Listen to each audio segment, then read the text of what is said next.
The scientific study of mindfulness has been going on for about 4 decades now, and there's a lot of different information showing up. Part of that is because that doing scientific research is complicated enough on its own, but especially when we may not have a common understanding or framework for what it is we're studying. Hi, my name is Ted Meissner. Welcome to Mindfulness Voyage. And today we're going to be exploring a little bit more about some of the challenges that occur when we're learning about mindfulness and have different understandings about what we're studying and how we're studying it. Our guest today is Christian Preissner. Christian, welcome to the podcast. I am so glad you're here for so many reasons. But before we dive into that, maybe you could just take a moment to describe what it is you do and where you do it. Thank you, Ted. What I do is I recently finished my PhD. I have yet to defend it, but still, it's approved. And I do this at Maastricht University, and my dissertation is called Rethinking Mindfulness in Health Promotion, which already gives you an indication as the viewer that it's a bit more of a critical take. Uh, Yeah, which is always appreciated here. Critical thinking is a very important aspect that is sometimes taking a back seat to how people feel, but that's also a legitimate part of this, which is why I wanted to have this conversation. And we're going to be talking about a recent paper, this systematic review. And for those who are new to this podcast, it is linked in the description for this, so you can check that out. Maybe you can tell us a little bit about how this particular paper came about. What was it that made you want to write this one? Ooh, that's a very good question. I'm gonna try and keep it medium length. Um, so I was working first as an intern and later as a research coordinator at the health psychology lab at McGill University under Bärbel Kneuper. And a lot of the PhD students there were working on mindfulness-based interventions, and they were applying this specifically in populations that were struggling with an eating disorder. And the more I was assisting different people and reading into the literature, I was just asking myself all of these questions, particularly, would this still work in a non-clinical population? So with the general population, and could you then use mindfulness to even prevent these issues from happening in the first place? That would be great, right? Um, and then after this experience, I applied for PhD programs, had my eye on a specific university and professor whose research I always liked. To my surprise, he said, yes, come aboard. And I pitched the idea of looking into mindfulness from the perspective of health promotion and prevention or specific healthy lifestyle behaviors. And so the first part then, well, the intended first part of this PhD project was to investigate whether mindfulness-based interventions can indeed be used to promote healthy eating behaviors and physical activity behavior. Because if so, would be good if there would be funding for this and prevent issues from happening, right? You want the population to be healthy. This ended up actually being the second review, because the first one is what is called a scoping review, because we realized when trying to do the systematic review that the literature is quite all over the place when it comes to how mindfulness is defined and measured. So we first wanted to get an idea of that. And then the second paper happened once we had a bit of a clearer idea. And then we wrote this one. Yeah, and this brings up so many terrific points is that what we mean by mindfulness with broad strokes within, say, secular applications for mindfulness, we might use IAA models, things like that. But for research, we need to be a bit more specific about that. Yeah. What are we measuring and how do we measure that? How do we know we're making a difference? All of these factors come in. that might not be part of a regular intervention, and let alone different interventions for, as you're saying, healthy populations that can help prevent people from going into a clinical setting and needing that kind of support. That itself is a very big difference because those who are really struggling, there's a lot of room for improvement. With healthy adults, maybe not so much. So, how did that go? What are some of the things that you found in the research? How did that go? Well, I read over 13,000 summaries of what papers were doing. um, over, I think it was 290 something full text articles that I read, to then find 44 interventions for either physical activity, healthy eating, or both combined, trying to change both, or even more than that, even sleep, other well-being factors. And I found in these 44 papers that there's no consistency in the mindfulness intervention being applied. So that ranges from the duration, both let's say you practice for an hour or you practice 2.5, like in the MBSR curriculum, or oh, by the way, just when you're washing the dishes, just think about it for a few minutes, to app time on a mindfulness-based app that you could choose yourself. It also means variations in the setting. So, are you practicing mindfulness alone? Are you practicing with others? Are you practicing, yeah, with the app? Or are you doing both? Um, and then I also coded these interventions, if I was able to do this from the information that was given, um, with the particular meditation exercises. And this was also very, very different. So are you, let's say, practicing meditation with movement? Are you doing things where you're sitting and breathing? What is it? And oftentimes this was not even described, which is extremely unfortunate, because it does not help other researchers to replicate the findings. And it also, oh, you want to say something? Yeah, let's pause on this because what you're bringing up is so important. For Yeah, my understanding, and I'm sure those watching and listening who may not be researchers, is I'm posting every week about how mindfulness is complex. It's not just a matter of here's a script and now you're a mindfulness teacher. It doesn't work that way. And what you're sharing here, Kristen, is some of the different layers of what that's like. There's how long is the intervention in terms of how many weeks? How many times do you have live interaction with a trained person in mindfulness? yeah, How long is the practice? What is the order of practice? There's new research just this past week out of Japan about when you start with a focused attention and move to an open awareness, that's a different outcomes if you do it the other way around. So there's so many different layers to this that it can be really tough to get your handle on what's a consistent outcome when you have very inconsistent interventions. yeah. This is, well, I have a lot to say about this, but this is indeed one of the key things. You want to know which elements of your intervention actually help people.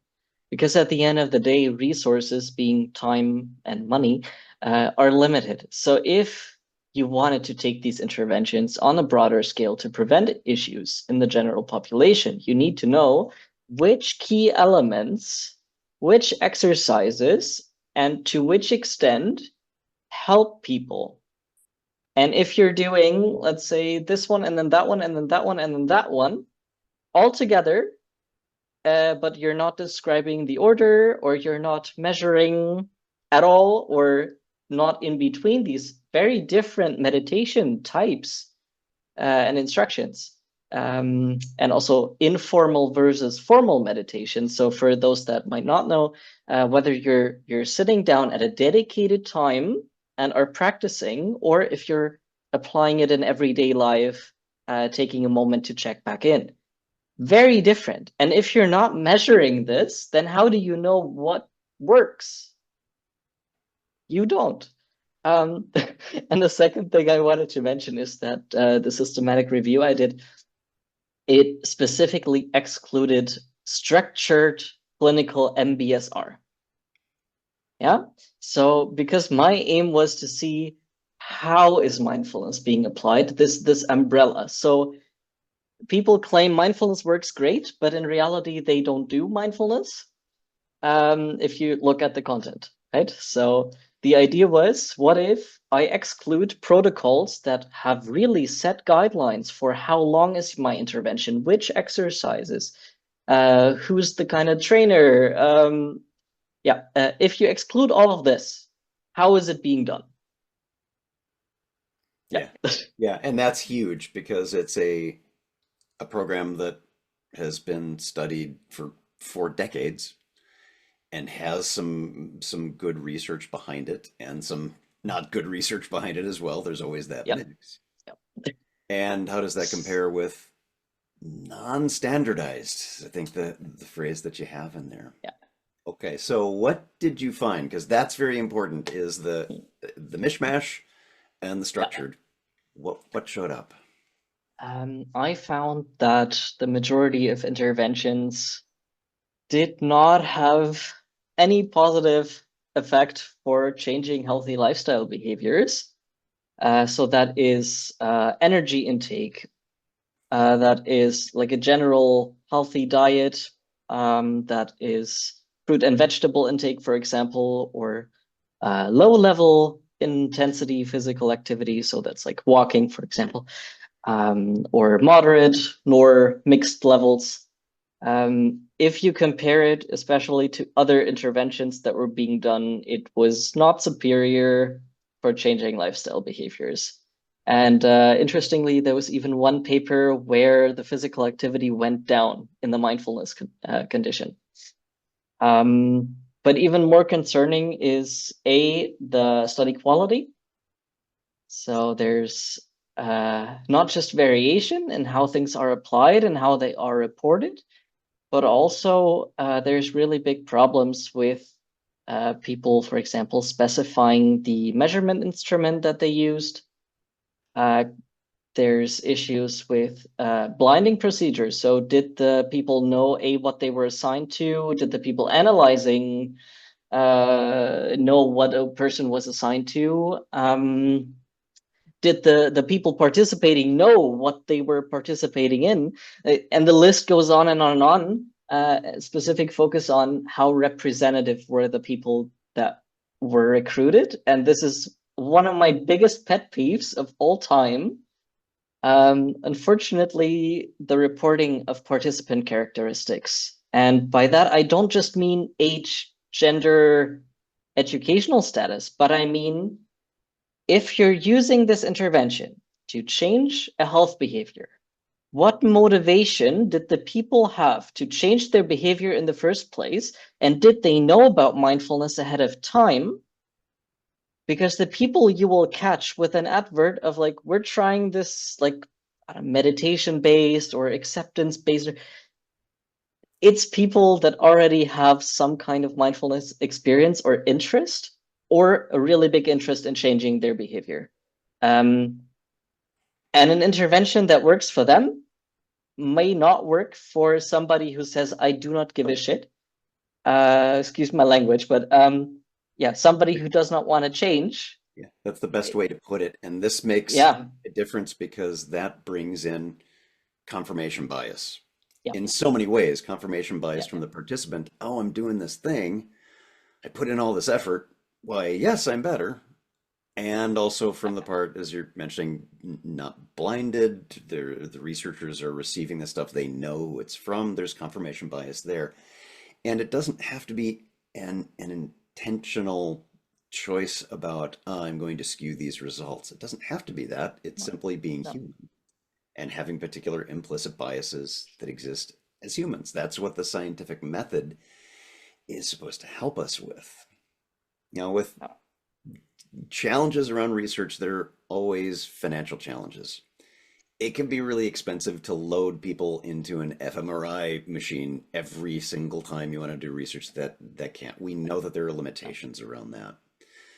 But so much of this is it would be easy to blind the results so that when researchers get the results and they sort them, it's by those results, not by any perceived ideas of what the results should be. And that's such an important part of this.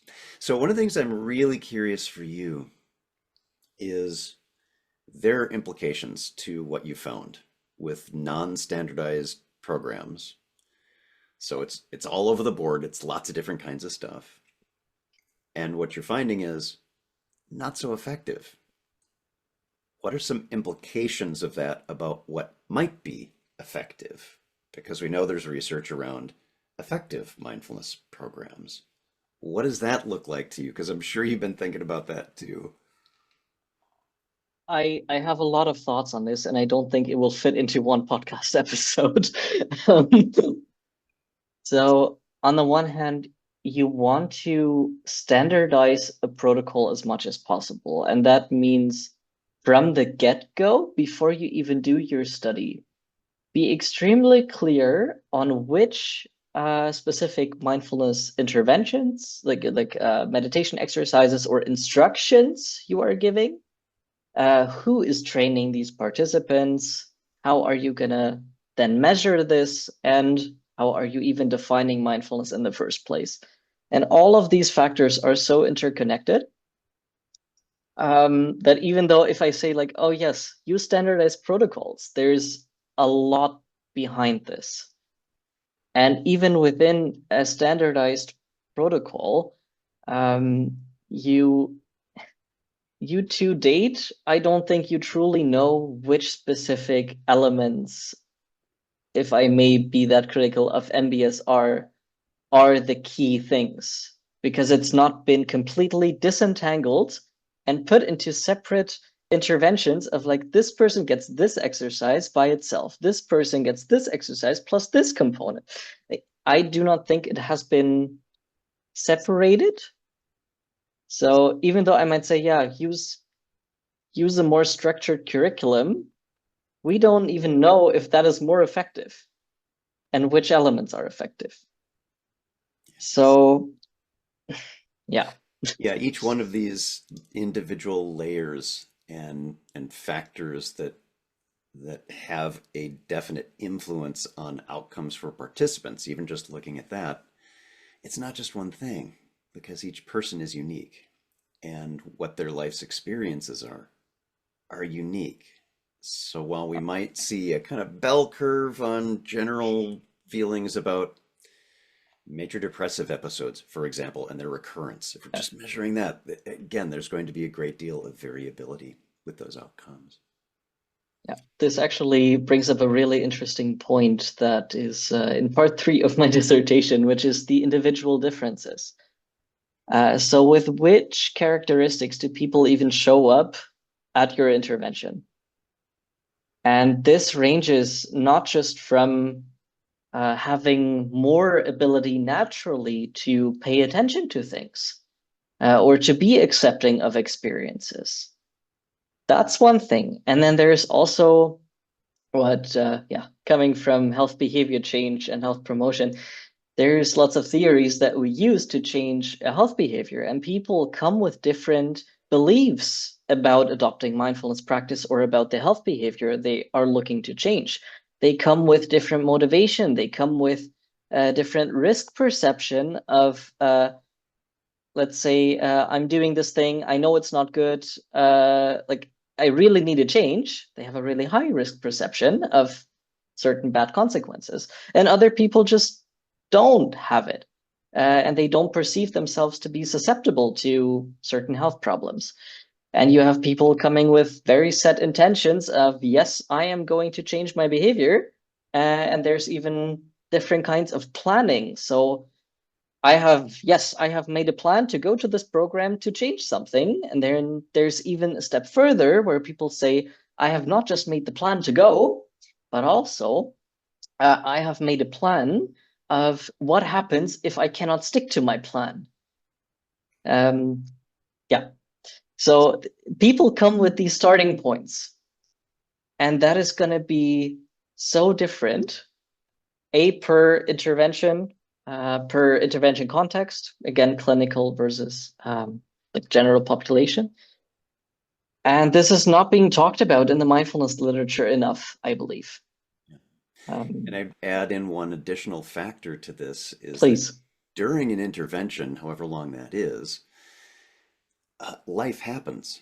Yeah, It's not in a vacuum. So when we see someone who may otherwise have very beneficial results, and they had stuff happen in their life, and they had stuff happen in the world, and as has been occurring in the world, that can change outcomes. And we don't always have the ability to measure that and to account for that. We can make some limitations of the study comments at the end, but that also factors into it. So, what is, just yeah. to wrap up, Christian, what is one thing, knowing that there are lots of things, what is one particular thing you might like to see as an improvement in research in mindfulness, generally speaking? And I know that's a big It, question. that is a really big question, but that starts with know what you're talking about. And I'm referencing a specific paper here by Hjaltjorn Peters and Rick Krutze. Um, Go read it if you are curious about current issues in psychology with regards to construct definitions and measurement. It's really good. So what I'm meaning is mindfulness has been used as an umbrella term to mean so many different things. Do you mean the action? Do you mean the momentary state a person experiences as a result of practice? Or do you mean a general disposition or trait that people have? And within that, all of the different processes and exercises. Know and define before you go into any kind of intervention. What do you mean with the term mindfulness? Spell it out for others so that others can understand. And from that point, utilize measurement that fits with the definition. I know you wanted to wrap up, but this is really important, and I also found this in my systematic review. Is that mindfulness is not measured. So in the review, less than 40% measured, and only 5 of the 44 studies actually disentangled different processes of mindfulness. Now we can also argue about what are even specific processes of mindfulness, and which theories are there of mindfulness. But one of my pet peeves is you say mindfulness consists of process 1, 2, and 3. Then why are you measuring 5? Or why are you defining 5 and then measuring 1? Why? Um, anyway, so I would like to see more standardization in A, the definition, and B, the measurement, and how all of this then fits with the actual intervention that you give to your participants. Because only if we increase the standardization and coherence, we can make sure that interventions that are mindfulness based are safe for participants, are evidence based, are accessible, are actually helping people, right? Yeah.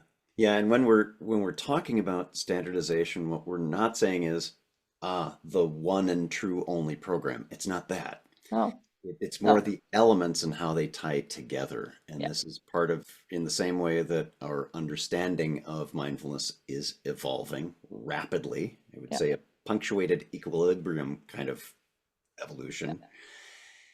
We're also learning more about the, okay, so if we mean mindfulness is these things, then our instruments should also be measuring those things. And right now it's a bit of a mismatch between the instruments we have available and our definitions around this. yeah. Well, certainly more to come on all of this for those who are watching today. Again, I'll have some important links for you about Christian and the paper and maybe some other papers as well. Our guest today, Christian Preissner, thank you so much for being here. Thank you, Ted, for having me. Thanks so much for joining us today. I hope you enjoyed our conversation. I know I certainly did, and we'll be welcoming Christian back again soon. And please do subscribe to this podcast if you get some value out of it, or if you think others might, because it does help other people to find this. Remember, every moment you have a choice. Make it the best you can. I'll see you next time on Mindfulness Voyage.